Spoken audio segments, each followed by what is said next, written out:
Hey friends, it is Jenna, what is up, and welcome back to the Board Game Garden, and welcome to a preview of this game right here. This is Kilauea. It is published by Combo Games, who is sponsoring today's video, so a huge thank you to them. And it is designed by two designers, Farron Renalis as well as David Bernal, and I'm going to be going over all you need to know about Kilauea in this video. So we're going to be going over name of the game, all of the components, and I will say now that all of the components in front of me here are a prototype and subject to change, and then we're also going to be going over how exactly Kilauea is played so you can get a better feel if it's something that you want to check out.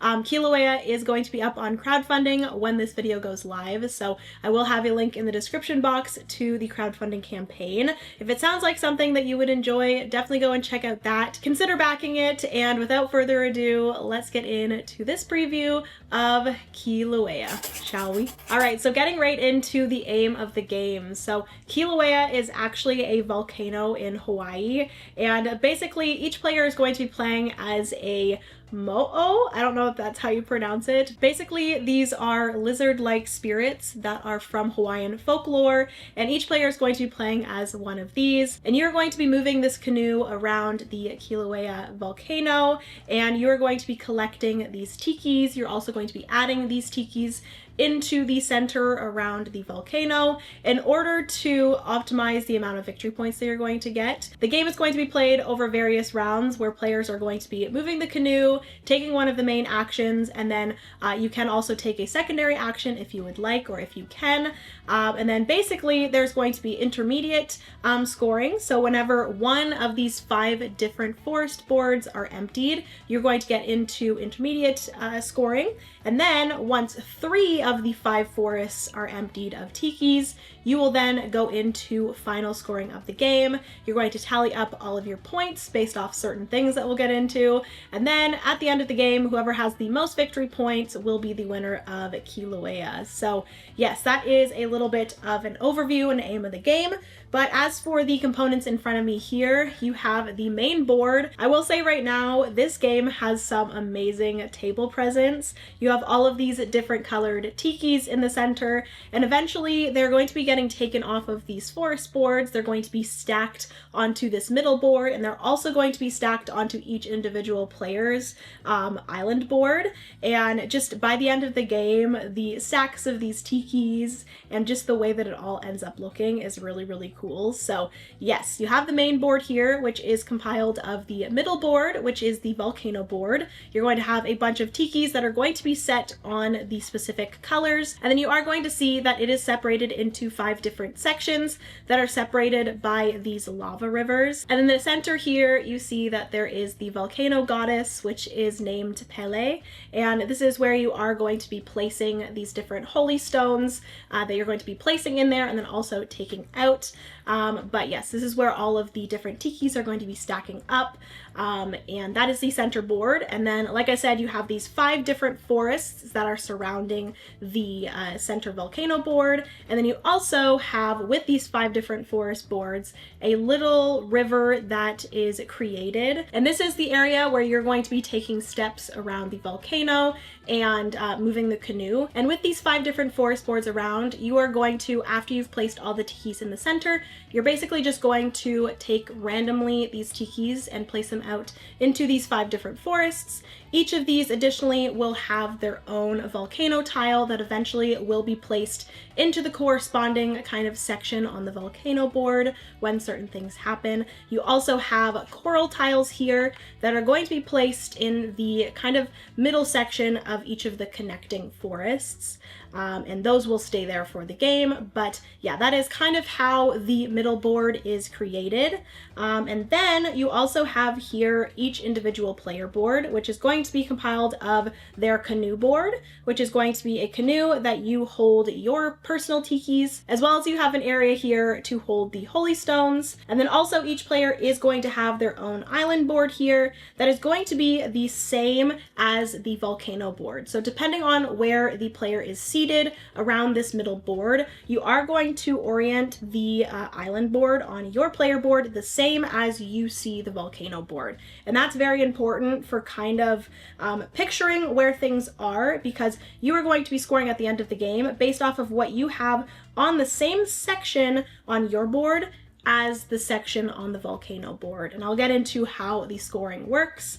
But yes, each of these different sections are denoted by a different colored flower. So you just need to make sure that the flowers are the same orientation as the board in front of you. So yes, and then also you just have a victory point tracker that goes around your own personal island board. So yes, that is everything for each of the players set up.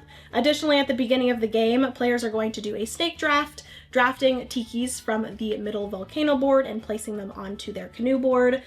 Each player is going to start with 2 of them, and eventually you'll be able to drop these off either on your island, or you're going to drop them off in the middle or on the volcano board. So that is everything there. Also, for a 2-player game, you are going to cover up some of these sections on the river that you're going to skip with the canoe. So you have 5 of those to place out. And then you also have more of these holy stones that players are going to be collecting and using throughout the game. So that is everything for the components and a little bit of the setup. But let's get right into how exactly Kilauea is played. All right, so like I mentioned in the aim of the game, you're basically going to play turns until firstly, one of the forests are emptied of tikis. So eventually, all of the tikis on one of these forest boards are going to be depleted. You're going to go into intermediate scoring. You're going to score based off of tikis that are in the center on the volcano board and what tikis you have on your own board. You will do that, and then you will go right into the game again. You will continue this until 3 of the forest boards are emptied, and then you'll go into final scoring. So that is how the general flow of the game works. But what exactly are you doing on your turn? So basically what is going to happen is whoever is first player will go first, and the turn structure is 1, you must move the canoe at least 1 space. You always have to move it 1 space.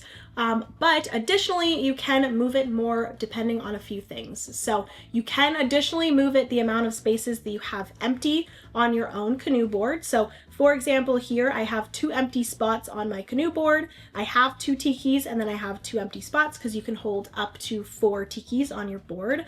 So additionally, I could move another 2 spaces if I want.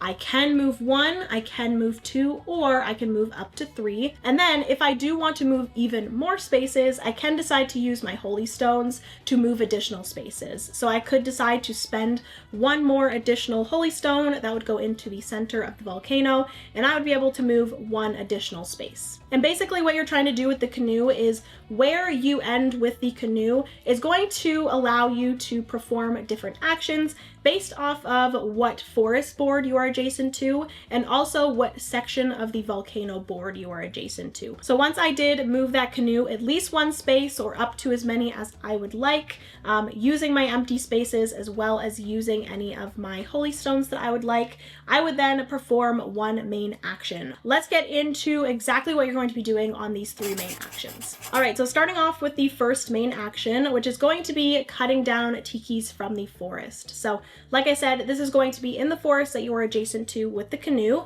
which the canoe is always going to start on the spot that has the little dock that comes out of the volcano board. So that is this spot right here. So if I decided on my turn I just wanted to move 1 space with the canoe, I would then be adjacent to this forest board here, and I would be able to chop down 1 to 2 tikis from that forest and place it onto my canoe.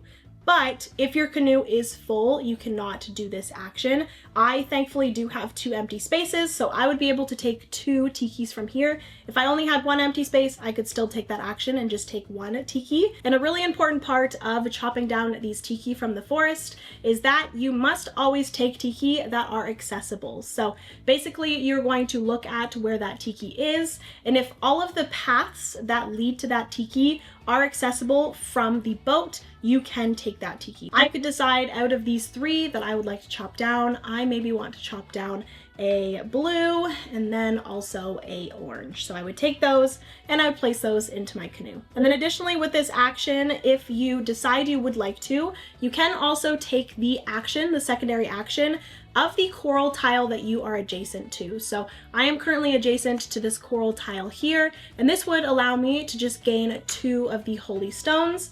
I would take those from the middle of the volcano and I would place those onto my canoe board, which I will mention that you can only hold a maximum of 5 of those holy stones. So I could only take up to a maximum of 5. So that would be an option. And then another thing that will happen on this is that if you ever on a forest board clean out the row that the volcano tile is located on. So in this situation, I have cleared out. I would then be able to move this volcano tile from the forest, and then I would move it into the same section or the connected section on the volcano board, and then I could actually decide to use this action if I would like. And I will also mention that if you do move the volcano tile from the forest board to the volcano board, you can take that action either before or after the coral tile. So you could take both of them as 2 different secondary actions. So the second main action that you can take on your turn is going to be adding a tiki into the middle board or onto the volcano board. And basically what you're going to do here is you're going to take one of the tikis that are available here on your canoe board. So I could decide to take, let's say, this teal tiki, and I would stack it on top of these same colors. So basically each of these 5 sections are, like I said, associated with a flower. And then also there's just going to be 1 stack of each color. So there's an orange space, a teal space, a red space, and a yellow space. And if I do decide to stack a color that is already there, I would simply just stack the tiki right on top of it. So I could either decide to stack one of these teals on top of that already present teal, or I could take a yellow to start a yellow stack, or I could also take an orange and start an orange stack. And your reasonings for the different colors I'll get into with the scoring, but with this action, you're simply just taking one of your tikis available on your canoe board and adding it to the section that is adjacent to where the canoe is. And then additionally, you are able to take up to 3 of the holy stones from the center of the volcano. So currently right now there are only 2 available in the center, so I would take those 2 and I would place them onto my canoe board.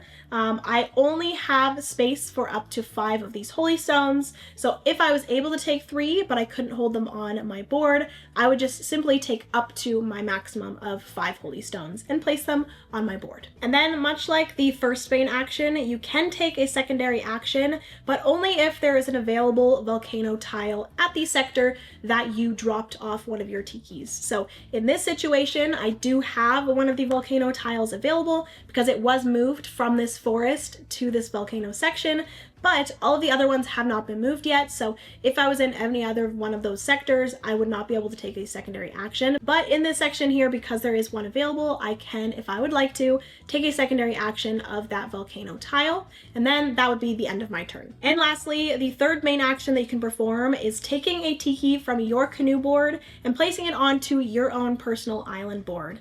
And doing this, again, you're going to be looking at the canoe. Before you do your main action, you do have to move the canoe at least once. So I could move it once. I could also decide to move it 1 additional time if I would like, because I do have 1 empty space here. So I could decide to move to this section, which this section here is associated with a white flower. So I would then look at my board, and in this section that is matching that section with the white flower, I would be able to place 1 of my tikis. And your reasoning for the colors, again, I will get into with the scoring, but before you do this, you do have to make an offering to the volcano because you are taking one of these tikis and placing it onto your own board. So you have to pay 2 holy stones into the middle of the volcano board. That is your offering. And then you would take one of your tikis from your canoe and then place it onto that corresponding section of your island board. And with this third action, you don't have the option to take a secondary action. So that would be everything for your turn.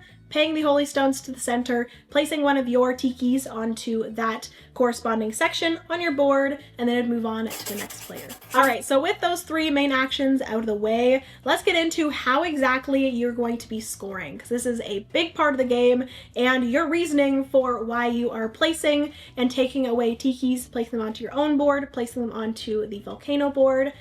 So like I said, when one of the 5 forests are emptied, you're going to get into intermediate scoring, and both intermediate scoring and final scoring, you're going to be scoring for the same things, but there are a few additional things for the final scoring, which I will add.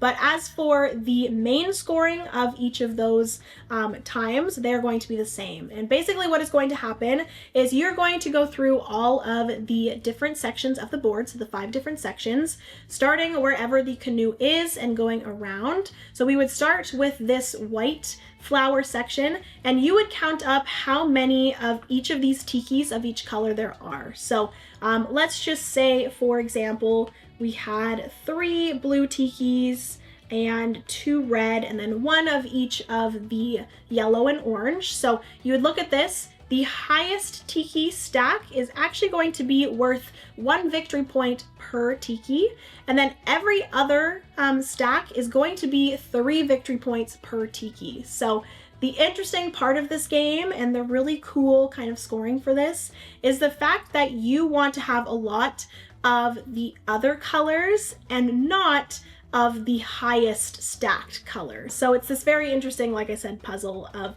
trying to get a lot of the, I guess, second place tiki tower, because you want a lot, but you don't want it to be the highest. So yes, in this situation, I do have 1 teal here. So I would just, for this section on the board, get 3 victory points, because I have 1 teal tiki, and each teal tiki is going to be worth 3 victory points. If I had, let's say, a red one here, I would get 6 for that red and 3 for that teal, for a total of 9 victory points for that one section. You would then move on to the next one, then the next one, the next one, all the way until you have scored all 5 of those. If this was the intermediate scoring, you would then just get right back into the game, starting with the next player and continuing on until there were 3 of the forests that were emptied. You would then move on to final scoring, which again, you would score it the exact same way that you did the intermediate scoring, but then additionally, you're going to score 4. If you have at least 1 tiki in each of the 5 sections on your board, you will score an additional 15 victory points. You will also gain 1 victory point for every 2 holy stones that you have left over on your canoe board. You will also gain 1 victory point for every tiki that is left on your canoe board. And then once you are finished with the final scoring with those additional things, whoever has the most victory points would be the winner of Kilauea. All right, friends, so that is going to be everything for today's video, the preview of Kilauea. Hopefully you guys did enjoy. If you did, please give it a big thumbs up. Also, hit that subscribe button down below if you've yet to do so. We'd love to have you here in the garden. A huge thank you to Combo Games for sponsoring today's preview. I appreciate it very, very much. Definitely go and check out the campaign for Kilauea if it sounds like something that you are interested in. Also, leave any comments down below if you would like. Let me know if you're interested in this game, if it's something that you think that you would enjoy. But yeah, I love you guys so much. Remember, you are somebody's reason to smile, and I will see you in the next board game video. Bye, friends.